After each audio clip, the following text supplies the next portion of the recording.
Good evening and welcome to Tucker Carlson Tonight. The White House held what they described as a listening session today, where survivors of last week's Florida shooting gathered with the parents of children killed in previous shootings to discuss what the country ought to be doing going forward.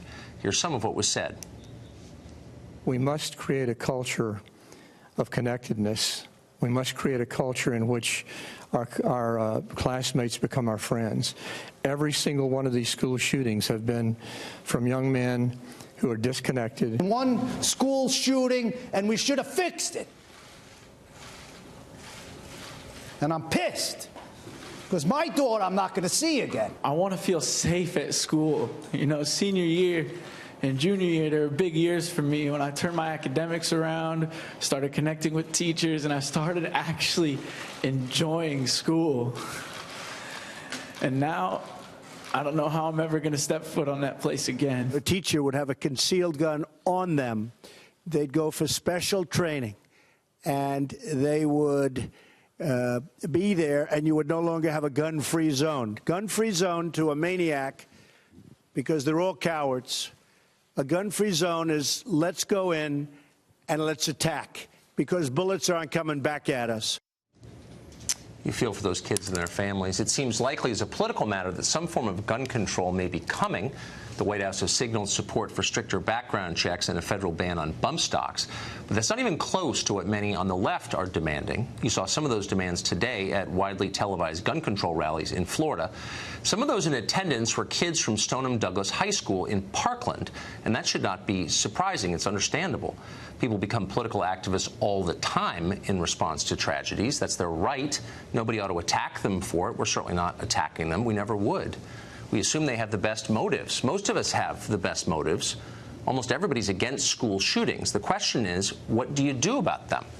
You know, if you watch a lot of cable news, you know that the answer is simple. You simply stop taking money from the NRA and you do something about guns.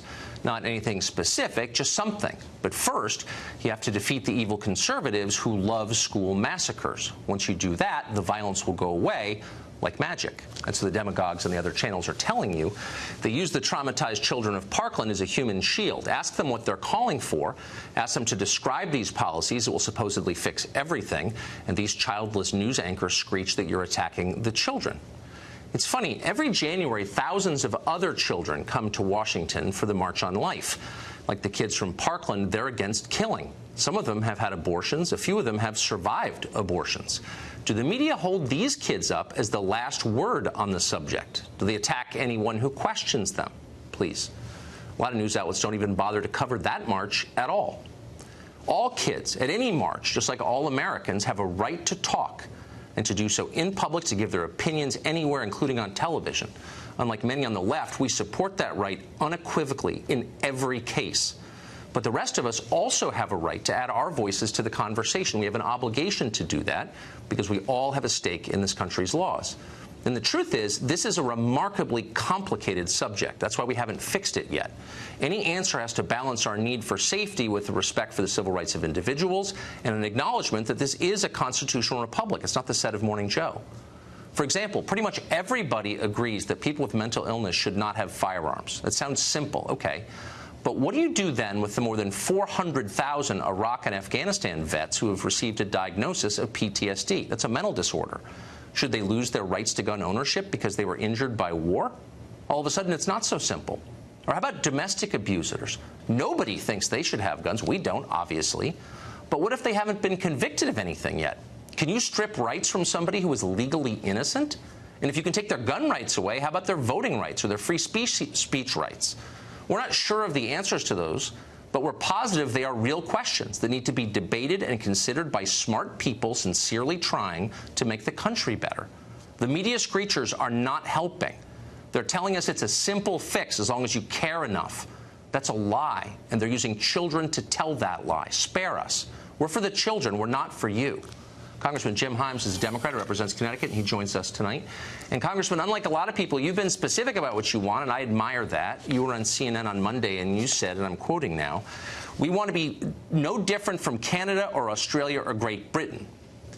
So in Australia, and you hear this a lot from the left, 650,000 guns were confiscated from citizens, and that's what you're calling for. Who would do that? Who would take those guns in this country? No, that's not what I'm calling for, Tucker. Australia is a pretty good example because after the massacre of 35 of its citizens in Port Arthur in 1996, they implemented a whole series. And I don't usually agree with you, Tucker, but you're right. This is a complicated problem that won't get solved, certainly not by the media on either side, but it will get solved over time, not perfectly, by lots of measures, some of which were tried by Australia. Now, Australia doesn't have a Second Amendment, so they're not the best example. But we do know that if we could get universal background check, no matter where you buy a gun, you get a background check. We do know that if you could find a way, and I admit that it is complicated with rights to make sure that people with temporary restraining orders temporarily give up their weapons. If you could do a whole bunch of those things, there is no question that, like Australia, we could see our gun violence in this country plummet.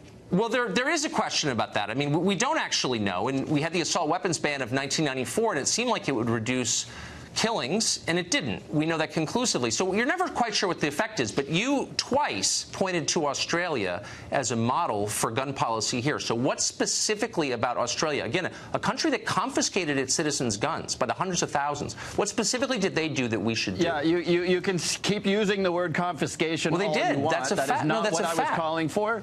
It is also a fact that they instituted a mandatory waiting period for the purchase of a gun. It is also a fact that they instituted a universal background check. Two things that we don't have in this country that might be considered constitutional. So you can leave the confiscation behind because that's not what anybody is talking about. But that was the essence. That was the essence of what they did. You're not allowed to own a gun in Australia except under circumstances where the government says you've somehow got a right to. Same with Great Britain. You pointed to Great Britain. In Great Britain, you're not allowed to own a gun. You have to prove that you should be allowed to have one. Are you calling for that? Well, no, I'm not. In both of those countries, in the absence of a Second Amendment, you're right. You have to show a cause, a reason to have a gun. We have a Second Amendment in this country, which you may be surprised to hear I support. So we're obviously not going to require the citizens. Well, you can say that as much as you want, Tucker, but it's not true. I'm just saying it once in response to what you said. What I'm calling for is what, by the way, the president, I'm not usually in the habit of praising the president, what the president has said he's willing to consider. Things like tightening up the background check, things like restrictions on technology like bump stocks. Nobody's calling for confiscation or for everying they do in Australia and Great Britain. But look, you're the one. Just to be clear, don't paint. Well, hold on. Don't paint me as a demagogue. You just said this 2 days ago on CNN, and you pointed specifically to a country that got rid of gun violence because they got rid of guns. So I think it's a fair question for me to ask when you point to Australia, why are you not calling for confiscation? Because that's the core thing they did. First of all, Australia did not get rid of guns. There are still a lot of guns in Australia. There are plenty of guns in Canada. There are plenty of guns in the United Kingdom. These are countries that are different than our own. But no, they did not get rid of guns in any one of those countries. So but they can keep talking about Australia. I never called for confiscation. You're the one who was talking about Australia, not me. Okay, so let me just say this: those countries also have universal. Have universal gun registration. Australia is a good model in one way. Australia is a good model in one way, which was that after a tragedy, 35 people dead in Port Arthur, they got together, the Prime Minister and 6 states got together and said, let's pass a package of gun safety changes that will reduce violence. Now, not all of those changes would apply in the United States. I'm not calling for that. Like taking them away by force from the population. So let me ask you this. Those countries also have you can keep universal. Saying that, but that's not what anybody is calling for. I'm sorry. I know a lot about this, and that was the whole point of the bill. So, and you must know that too. That was a part of the bill that I'm not calling for, and frankly, almost nobody is calling for confiscation. Okay, so let me ask you this: those countries all have universal gun registration? You own a gun, you have to register it with the government. Are you for that? They actually canceled the universal gun registration in Australia because they felt that it was more of a burden on legal gun owners than it was on people who were going to use guns illegally. No, I'm not necessarily for it in the United States. I am for everybody having a background check.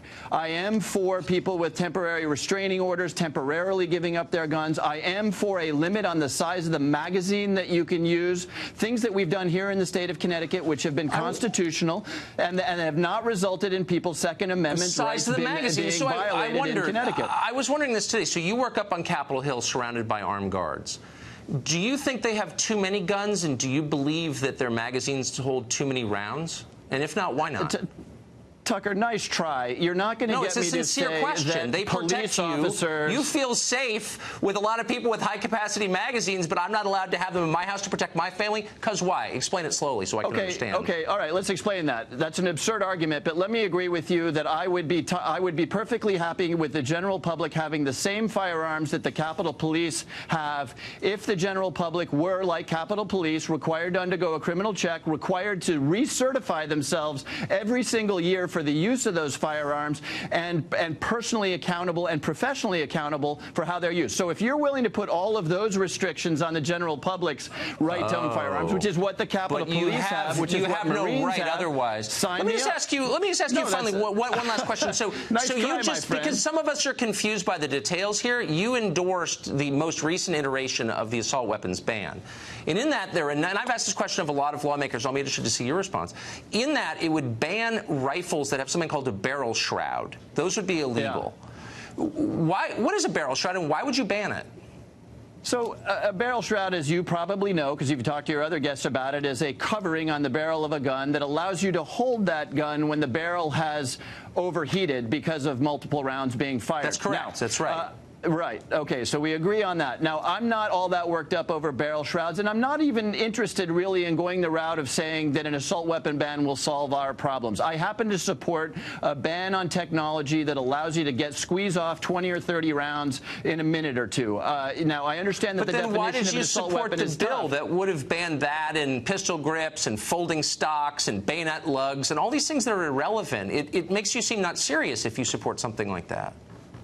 You know, lots of states have passed assault weapons ban. I heard you talking about, you know, the desire of the populace earlier. Lots of states have implemented, including my own of Connecticut, assault weapon ban. Now, what I'm going to tell you is that the number of people who die in this country as a result of assault weapons, though they make the headlines, that is a relatively small percentage. Nonetheless, I don't want people to have guns that allow them, and most police officers don't want people to have guns that allow them to squeeze off 20 or 30 rounds very rapidly without reloading. Look, you asked about barrel shrouds. I'm not sure that barrel shrouds are the key here. I think I'll let you unpack it all, and I appreciate your willingness to come on and explain your views on this. Thank you very much. Okay, thank you, Tucker.